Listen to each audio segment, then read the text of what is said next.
Now I'll recognize the ranking member of the full committee, Mr. Pallone, for his 5 minutes. Thank you, Mr. Chairman. With all due respect to you and my colleagues, I do not think this markup is a good use of the subcommittee's time. We in Congress should be focused on the very real threats to our nation's colleges and universities, as well as everyday Americans under the Trump administration.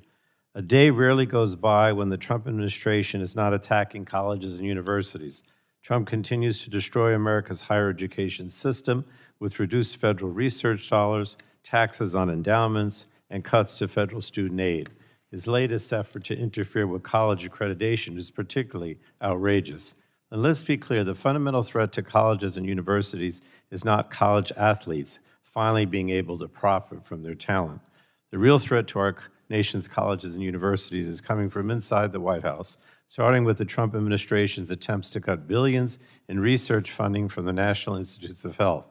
This has left colleges and universities across the country scrambling to figure out how they're going to continue their life-saving research on cancer, heart disease, children's health, and many more items. And these cuts, as well as reductions in graduate student funding, included in President Trump's big, ugly bill, are forcing colleges and universities to wrestle with how to fund their graduate research and science programs, which endangers our nation's global leadership in science and medical research for generations to come. And these are major crises, yet Republicans are ignoring them and instead would rather talk about college sports. Now, we've held countless hearings about college sports over the last few years. In every hearing, we've heard that for decades, the National Collegiate Athletic Association, or NCAA, failed to put the health, safety, and financial interests of college athletes first. Every witness has said that allowing college athletes to profit from their name, image, and likeness is a good thing and represents a long overdue change in college sports. Changing the rules so that college athletes can finally profit from their name, image, and likeness was a hard-fought victory won by college athletes, not by congressional action, but through the courts and the state legislatures. So last month, the federal court approved a historic settlement in House versus NCAA, in which the NCAA agreed for the first time to allow schools to pay college athletes directly for the talent those athletes bring to the schools, the conferences, and the NCAA.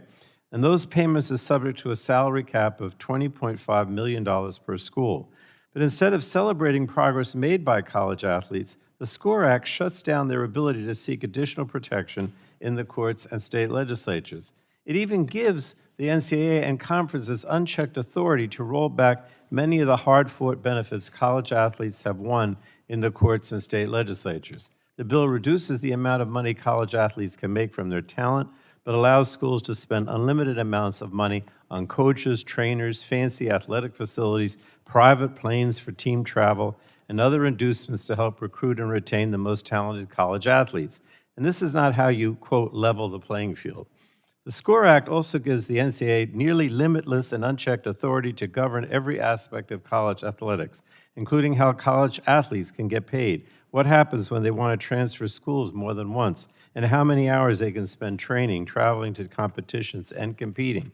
Rather than offering college athletes new, strong, enforceable protections, the SCORE Act offers window dressing to address health and safety concerns and purposely eliminates the ability of college athletes and law enforcement authorities to enforce violations of even these weak protections.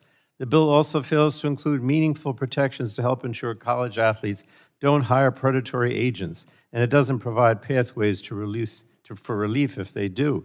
Instead, it simply allows the NCAA and conferences to require agents to register with those institutions. And that is not going to do anything to help college athletes and could create a false sense of security regarding the integrity of registered agents.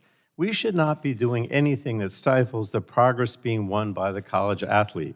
The landscape of modern college sports is well on its way to being developed by these recent court decisions, and Congress should allow that work to play out. Don't get in the way. College sports and the opportunities it provides for young athletes cannot exist, though, and I want to emphasize that, cannot exist without colleges.